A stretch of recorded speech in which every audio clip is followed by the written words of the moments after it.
에베소서 오늘 우리가 읽은 본문의 첫 구절은 이렇게 시작하고 있습니다. 그리스도야말로 우리의 평화이십니다. 성서에서만이 아니라 우리의 찬송가나 또한 기도나 신약에서도 빈번하게 나오는 이 구절이 상투적인 말씀으로 받아들여질 때가 매우 흔하다는 것입니다. 그리스도께서 우리의 평화가 되십니다. 우리의 샬롬이 되십니다. 라고 하는 이 말씀이 우리 안에 은혜가 되어지고 그 말씀 속에 기쁨이 되어지고 그 말씀이 이렇게 받아들여져야 되는데 어떤 상투적인 말씀으로 그래 예수 믿는 사람들이니까 예수 그리스도가 우리의 평화로 그렇게 표현되고 있다 이렇게 받아들여지고 있는 때가 매우 흔하다는 것입니다. 이렇게 받아들여지는 이유가 어떤 것일까? 그 첫 번째로 우리가 한번 생각해 볼 것은 우리 기독교인들이 다른 현대인들과 마찬가지로 이 평화라고 하는 말의 참된 의미와 깊이를 잃어버리고 살아가는 데 있다는 것입니다. 마찬가지죠. 우리가 생각할 때 현대는 평화, 누구나 화평하고 같이 더불어 이런 느낌보다는 오히려 경쟁과 승리를 최고의 가치로 여긴다는 것입니다. 무엇을 함께 시작했어도 좀 더 다른 사람들보다 뛰어난 경쟁을 통해서 뛰어난 것이 훨씬 더 가치롭게 여겨지는 시대라고 하는 것입니다. 그래서 평화가 샬롬이 일종의 패배한 사람들의 어떤 넋두리인 것처럼 그렇게 여겨질 때가 있다는 것입니다. 그래서 이런 점에서 오늘 우리는 매우 불행한 시대를 살아가고 있는 게 매우 분명하다 그렇게 말씀을 드립니다. 두 번째로 기독교인들이 성서가 말하는 그 평화를 그냥 관념적인 차원에서 받아들인다는 것입니다. 세상이 아무리 폭력적이라 하더라도 우리가 영적으로 평화롭기만 하면 모든 문제가 해결된다는 식의 생각이 바로 그것입니다. 그래서 그런 평화를 얻기 위해서 기도하고 예배드리고 온갖 종류의 영성 훈련에 매진하고 있습니다. 한국 교회만큼 예배가 많은 게 없죠. 물론 예배가 많아서 잘못됐다는 것이 아니라 한국 교회만큼 예배를 많이 드리는 시간이 없습니다.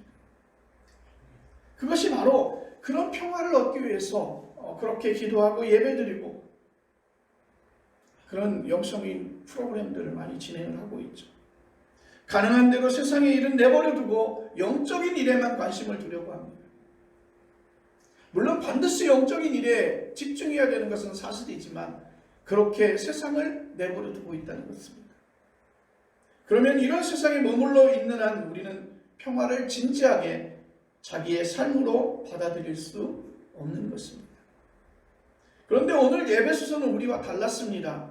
그에게 평화는 좋은 거니까 가능하면 싸우지 말고 사이좋게 살아야 한다고 하는 덕담이나 훈화나 도덕적 규범을 말하고 있지는 않은 것입니다. 없어도 되지만 있으면 더 좋은 그런 상대적인 가치가 아니라 그것이 없으면 기독교가 아예 성립되지 않는 본질이라고 그렇게 말씀하고 있습니다. 우리가 평화를 누리면 행복하지만 평화를 누리면 좋은 것이지만 없어도 되는 거야. 그렇게 여기는 것이 아니라 그 그리스도께서 우리에게 주신 그 평화, 그 샬롬이 없으면 우리의 기독교는 이렇게 서 있을 타당한 이유가 없다는 것입니다. 그래서 그는 이렇게 말합니다. 그리스도야말로 우리의 평화라 그렇게 선언하라고 그러는 것이죠. 그리스도야말로 우리의 평화 되심을 우리는 선포할 수 있는 믿음의 성도가 되어져야 될 것입니다. 이 선언이 바로 곧 교회의 초석이라 말씀드릴 수 있습니다. 오늘도 우리 교회는 역시 이 선언에 의해서만 성립될 수 있다는 것입니다. 지금 우리가 에베소에서 문제가 되고 있는 것은 어떤 것인가? 유대인과 이방인 사이의 평화인 것입니다. 오늘의 교회에서 유대인과 이방인 문제로 이미 해결된 상태이기 때문에 이 문제를 실감하기 어렵지만 초기 기독교가 처한 상황은 전혀 그렇지 못했다는 것입니다. 처음 교회가 시작하던 시기에 오늘 본문 14절이 묘사하듯이 유대인과 이방인이 서로 어떻게 원수처럼 지냈다고 말씀하고 있습니다. 유대인들은 하나님의 지옥의 불쏘시개로 쓰기 위해서 하나님이 이방인을 만들었다. 그렇게 유대인들은 이방인들을 조롱했어요. 그들이 볼 때 이방인들은 하나님이 아니라 우상을 섬기는 이들이었습니다. 그리고 그들은 깨끗하지 않은 사람들이었습니다. 혼합주의에 섞여 있는 사람들이었습니다. 이방인들은 그래서 척결해야 될 대상이지 함께 어울리며 그들과 함께 하나님을 섬겨야 되는 그러한 이웃으로 그들은 생각하지 않았다는 것입니다. 이들이 이렇게 이방인들에 대해서 배타적인 생각을 할 수밖에 없었던 역사적 이유가 있습니다. 마치 일본의 식민 통치를 받는 우리 한민족이 일본에 대해서 좋은 생각을 품을 수 없었던 것처럼 주변의 이방 제국들에게 식민 지배를 받고 있는 유대인들도 그럴 수밖에 없었다는 것입니다. 이렇게 배타적이고 독선적이었던 그 유대인들을 이방인들이 어떻게 생각했을지는 긴 말이 필요하지 않을 것입니다. 셰익스피어의 베니스의 상인에는 악덕 고리업자, 그러니까 우리가 성경에서 보는 삭개와 같은 인물이죠. 샤일록이라고 하는 사람이 등장을 해요. 그가 바로 유대인이었습니다. 중세기까지도 유대인들을 향한 유럽 사람들이 증오가 어땠는지를 확인할 수 있는 거예요. 악덕 사치업자, 고리대금업자. 그것이 바로 그들이 바라보고 있는 유대인의 모습이었습니다. 구체적인 이유 없이 유대인들을 증오하는 반생주의는 현대 세계사를 엄청난 비극으로 몰고 갔습니다. 히틀러가 600만 명의 유대인들을 살상한 것도 역시 유럽 사람들의 반유대주의가 결정적인 역할을 했던 것입니다. 유대인과 이방인들 사이에 이런 반목과 대립과 증오의 역사는 초기 기독교 당시에 심각했던 것을 볼 수 있습니다. 예루살렘 성전만 해도 그렇습니다. 이방인들은 어느 마당 안으로 더 이상 들어갈 수 없었다는 것이죠. 우리 성소, 성막에 보면 이방인의 뜰이 따로 마련되어져 있어요. 유대인들이 이방인의 신전을 왕래하는 일도 없었습니다. 복음서에도 이방인을 폄하하는 내용들이 간혹 등장합니다. 이런 문제들이 초기 기독교 안에서 전혀 새로운 상황에서 전개되었습니다. 그 이전에는 유대인과 이방인이 서로 다른 방식으로 살았기 때문에 평소에는 직접 다투는 일이 별로 없었지만 초기 기독교에는 이 유대인과 이방인이 함께 신앙생활을 하게 되었습니다. 이런 형편에서는 서로 불편한 일들이 벌어질 수밖에 없다는 것입니다. 우리가 되짚어보면 우리 이 조선, 대한민국에 기독교가 이렇게 들어오면서 대한민국이 가지고 있는, 조선이 가지고 있는 남녀와 함께 할 수 없는 것처럼 예배 형식이나 예배 드리는 문화를 살펴봐도 한 자리에 서로를 마주볼 수 없도록 예배 구도를 만들어 놓은 것을 보지 않습니까? 남자는 남자대로 들어가고 여자는 여자대로 들어가서 설교하는 목사님은 바라볼 수 있지만 상대방을 바라볼 수 없는 그런 구조로 교회를 지었다는 것이죠. 마찬가지로 이렇게 유대인과 이방인이 평상시에는 상관이 없었지만 이렇게 초기 기독교에 같이 예배하고 신앙생활하는데 서로 함께 모여서 예배를 드리다 보니까 문제가 발생을 하는 거예요. 불편한 일들이 생기게 되는 거예요. 믿음이 있다고 해서 이런 일들이 간단히 해결되는 것은 아닌 것 같습니다. 지금이나 그때나 마찬가지인 것 같아요. 유대인 기독교인들과 이방인 기독교인들의 갈등이 초기 기독교에서 얼마나 심각했는지 우리는 사도행전에서 확인해 볼 수 있습니다. 사도행전 6장 1절로 7절은 소위 일곱 집사 선정에 관한 그러한 내용들을 다루고 있습니다. 표면적으로만 본다면 예루살렘 원시 기독교가 사도들의 업무를 분담하기 위해서 7명의 집사를 임명한 것처럼 그렇게 보여지고 있지만 실제로는 유대인 기독교 공동체와 이방인 기독교의 공동체를 분리하고 있다고 하는 것입니다. 그들은 한 교회에서 더 이상 함께 신앙생활을 할 수 없어서 결국 분리된 것입니다. 사도행전 15장에 따르면 그 여파가 안디옥 교회까지 미쳤습니다. 당시 안디옥 교회는 이방 기독교의 대표였어요. 예루살렘의 유대 기독교인들은 그 안디옥 교회에게 시비를 걸었어요. 어떻게 시비를 걸었냐면 너희는 토라를 지키고 할례를 받으라는 것이었습니다. 그 일을 강요하게 되고 그 일로 인해서 결국 예루살렘의 종교회의가 열려졌고 결국 이방인 기독교인들에게는 토라와 할례를 강요하지 않아야 한다는 결정을 그 종교회의에서 내리게 됩니다. 그 사건에 대한 설명이 사도 바울에 의해서 갈라디아서 2장 1절로 10절에 기록되어지고 있습니다. 예루살렘의 베드로는 할례를 받은 유대인들에게 복음을 전하고 바울과 바나바는 이방인들에게 복음을 전하기로, 즉 복음 전도의 길을 분리하기로 결정한 것입니다. 이것도 사실은 교파 분열이나 마찬가지죠. 이런 몇 가지 사실에서도 우리 초기 기독교 당시의 유대인과 이방인 사이에 이런 문제가 얼마나 심각했는지를 우리는 되짚어 볼 수 있습니다. 도대체 유대인과 이방인 사이에 무슨 문제가 있기에 신앙생활을 더불어서 지속할 수 없었던 것일까?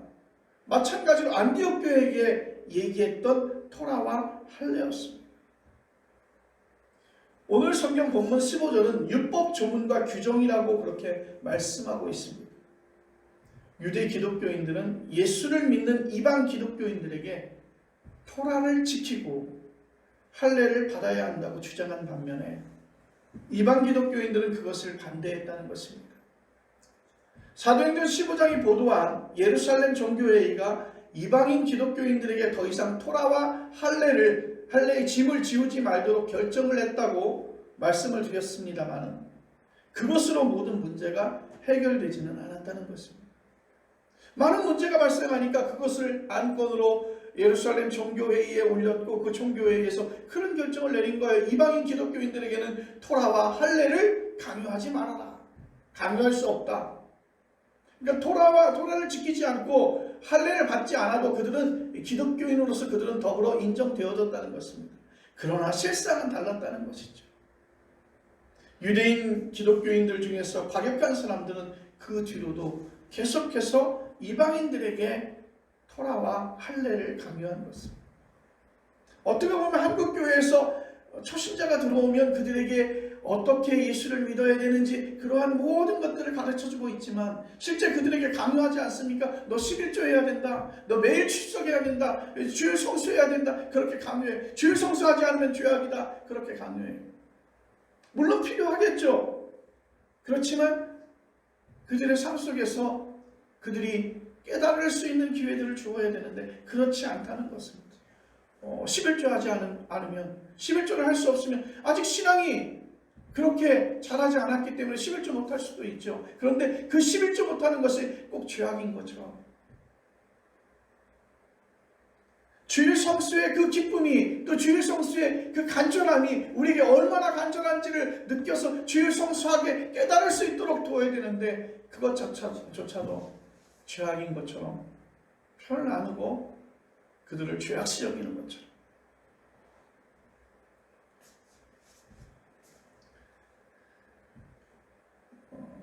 우리들 가운데서도 율법 조문 때문에 교회가 분리된다는 게 말이 되냐 이상하게 생각할 분이 있을지 모릅니다. 그런데 이것은요 현대 기독교인들도 마찬가지지만 특히 유대인들에게는 매우 중요한 문제였어요. 그들의 전통, 그들의 역사, 그들의 율법 그리고 그들이 가지고 있는 자존심이었다는 것이죠. 그들은 토라와 할례가 바로 신앙의 근본이라고 하는 사실을 태어나면서부터 귀에 못이 박히도록 들으며 살았습니다. 그래서 그것이 없으면 하나님의 백성이 아니라고 생각할 수밖에 없었죠. 좋게는 좋은 학습 효과이지만 나쁘게는 쇠뇌를 당한 것입니다. 왜 그렇게 해야 되는지 그것에 대한 필요와 그거에 대한 어떤 리드가 없는 상태에서 그것을 그냥 그대로 늘 전통처럼 받았다는 것이죠.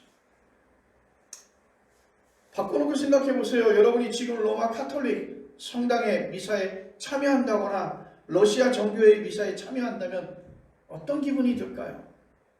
매우 어색하고 불편할 것입니다. 사람은 종교 형식이나 정치 이념에서 한쪽으로 굳어지면 다른 쪽을 받아들이기 매우 어렵죠.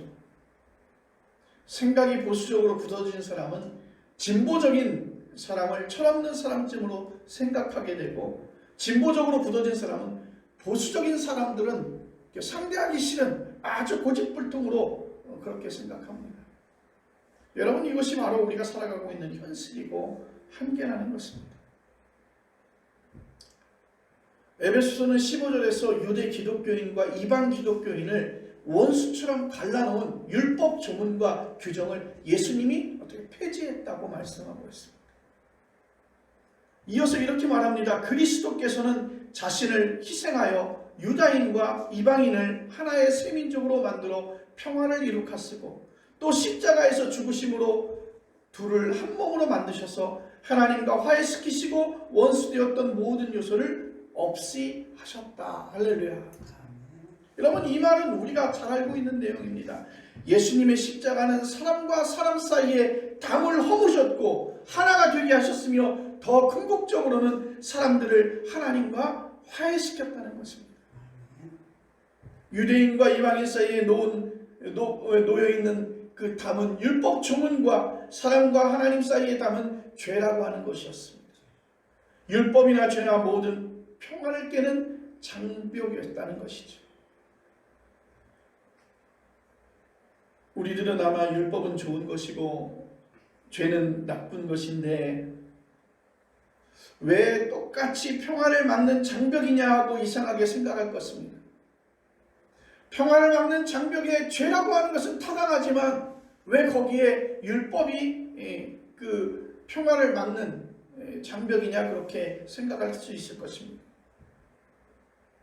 구약 성서에 나온 여러 종류의 율법을 찾아보면 사람이 그 가르침대로 살면 하나님의 축복을 받는다는 게 바로 구약의 중심 역사관인 신명기 사관입니다.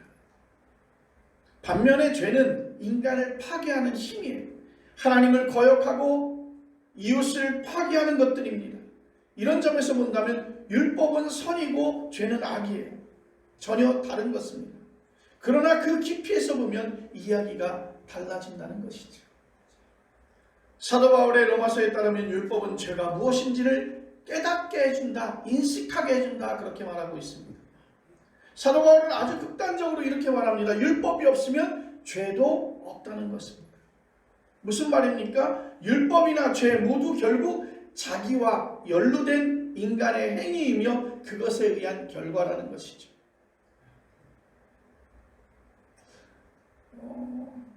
여기 두 명의 학생이 있습니다. 한 학생은 공부를 잘하고 학교 생활도 매우 모범적이에요. 그는 그것으로 자기가 매우 뛰어난 학생이다, 잘났다, 그렇게 생각하고 있습니다. 또 다른 한 학생은 공부도 못하고 학교 생활도 그렇게 바람직하지 못합니다. 매우 엉망이죠. 그야말로 많은 사람들이 그 학생을 문제아라고 이야기합니다. 그는 그것으로 많은 열등감에 사로잡혀 있습니다. 많은 사람들은 당연히 모범생 학생을 추켜 세우겠지만 근본적인 차원에서 본다면 둘 다 똑같다는 것이죠. 그가 가지고 있는, 공부를 잘하고 있는 그 학생의 자만심이나 공부를 못하고 열등감에 사로잡혀 있는 그 학생의 열등감이나 모두 학급의 평화를 깨는 것입니다. 이런 것은 한 학급의 차원뿐만 아니라 한 사회, 한 나라, 더 나아가서 전체 인류 공동체에게 똑같이 적용될 수 있다는 것입니다. 나는 신앙생활을 잘하는데, 나는 하나님의 말씀을 잘 지키고 율법을 잘 지키는데, 그래서 나는 뛰어난 그리스찬이라고 생각하고 자만심에 차 있는 성도가 있고, 교회의 성도이지만 성도로서의 생활을 하는 것이 아니라 좀 더 성도의 생활 속에서 진중하지 못하고, 그리고 세상의 많은 것들을 가지고 살아가는 사람이 있다면, 그래서 교회에 오면 항상 열등감에 살아가고 있어요. 결국에 이 자만심에 찬 성도나 열등감에 사로잡혀 있는 성도나 똑같이 교회 안에서의 모든 평화를 깨는 요인으로 작용한다는 것입니다. 그래서 에베소서는 예수 그리스도가 유대 기독교인과 이방 기독교인을 원수짓게 하는 율법 조문을 폐지했다고 그렇게 주장하고 선포하고 있는 것입니다. 이제 평화가 성취되었다. 이제 너희를 옥죄이고 있었던 그 율법이 깨지고, 그리고 너희를 옥죄이고 있었던 그 모든 것들이 다 해방되었다라고 이야기하고 있습니다. 내가 예수 그리스도를 주로 영접하고 내가 하나님의 자녀가 되어지고, 이제 내가 가지고 있었던 죄의 문제가 해결이 되어지고, 이제 구약에서 말씀했던 그 토라, 그 율법이 모두 폐지되었으니 이제 평화가 가능해졌다고 말입니다. 여기서 예수님이 평화를 가로막는 율법을 폐지했다는 게 도대체 무슨 말씀일까?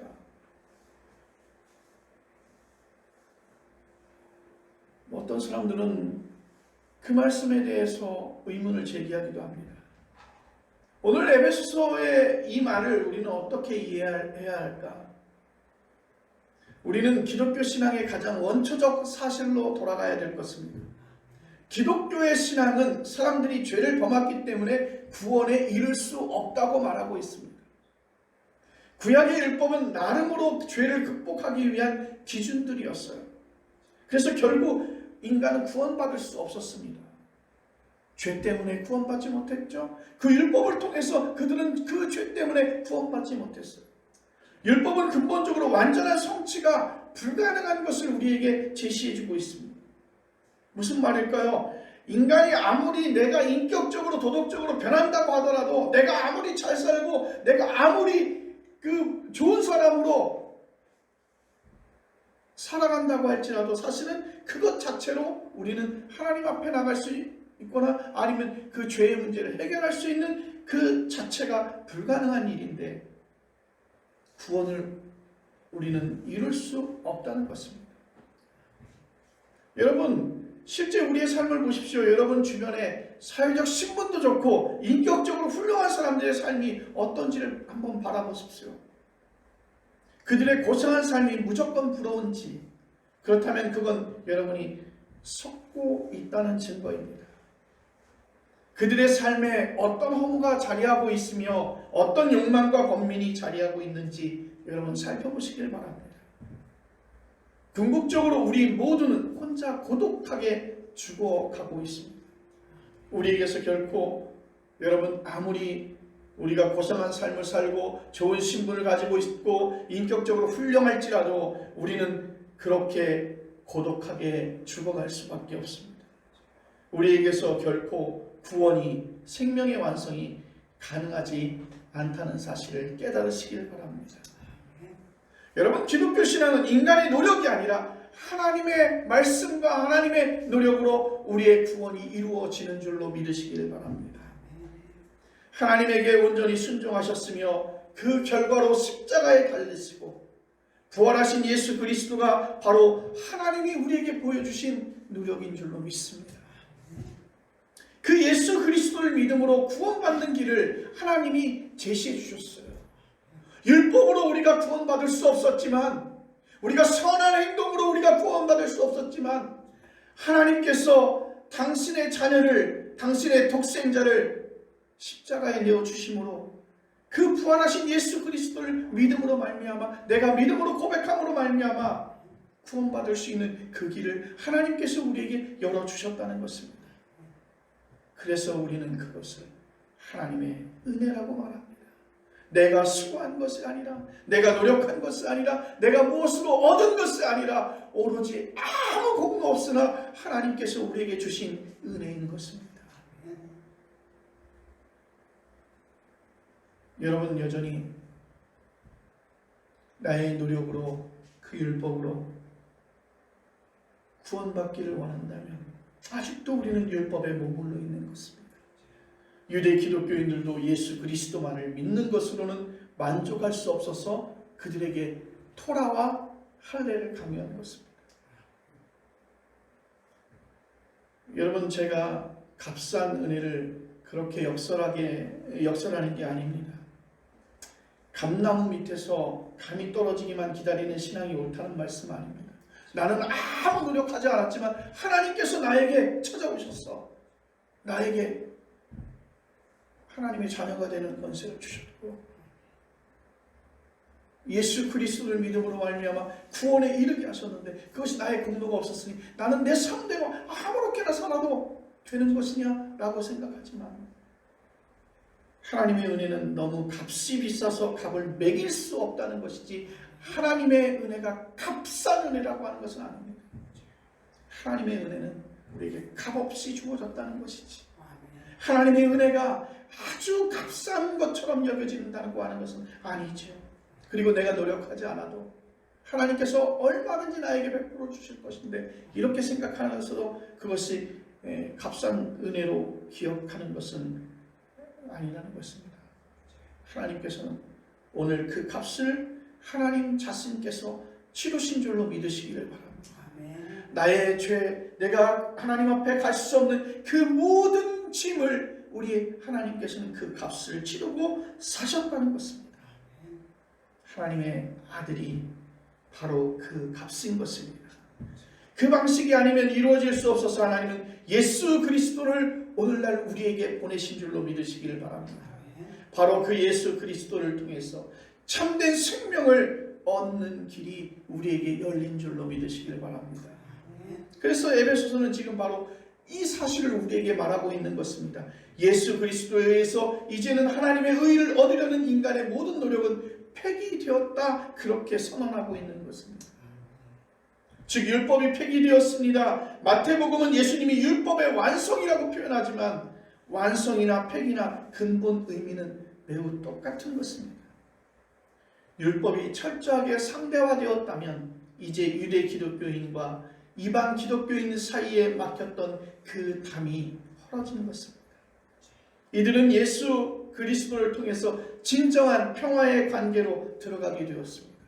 그래서 에베소서는 그리스도야말로 우리의 평화라고 그렇게 말하고 있는 것입니다. 여러분, 에베소서의 진술에 근거하면 그리스도는 우리의 평화라고 반복해서 앵무새처럼 외칠 수는 있지만 현실에는 그런 평화가 요원하다는 사실을 우리는 잘 알고 있습니다. 한국 교회의 교파 분열은 입에 담기도 부끄러울 정도입니다. 동일한 예수 그리스도를 믿으면서도 150여 개 이상의 교파로 나누인 한국 교회 현실에서 예수 그리스도가 평화입니다라고 말하는 것은 어떻게 보면 죽은 언어처럼 그렇게 들려집니다. 겉으로는 올림픽 제전을 펼치면서도 뒤로는 폭력을 서슴지 않고 행사하는 나라들도 있습니다. 1945년 광복 이후 78년이 흘렸음에도 불구하고 남과 북은 여전히 분단되어져 있습니다. 이런 나라는 전 세계의 한민족이 유일하죠. 참으로 불행한 민족입니다. 여기에서 분단의 책임이 누군지, 지금 어느 쪽이 도덕적으로 우월한지에 대해서 말씀드리고자 하는 것은 아닙니다. 그런 것은 정치가들이 자기의 입장에서 주장할 문제이겠죠. 오늘 에베소서의 신앙 고백에 따라서 예수 그리스도의 평화가 분단된 한민족을 하나로 만든다는 사실을 저는 말씀드리고 싶은 것입니다. 현실만 본다면 허황된 꿈 같을지도 모릅니다. 그러나 하나님이 예수 그리스도를 통해서 이루어 주시는 그 평화를 향한 영적 통찰력을 놓치지 않는다면 삼천리 반도 이 땅에 진정한 평화의 일치가 일어난다는 것을 우리는 보게 될 것입니다. 그런 일이 이미 2000년 전 초기 기독교 역사에서 일어났습니다. 원수 같았던 유대인과 이방인이 교회 공동체 안에서 참된 평화를 이루었습니다. 그렇습니다. 예수님은 우리의 평화이신 줄로 믿습니다. 그는 우리의 화평이신지라 둘로 하나를 만드셨다. 우리에게 참된 신앙 고백으로 우리의 삶에서 늘 끊임없이 주의 은혜를 생각하며 살아가는 귀한 시간 되어지기를 간절히 원합니다. 기도하겠습니다.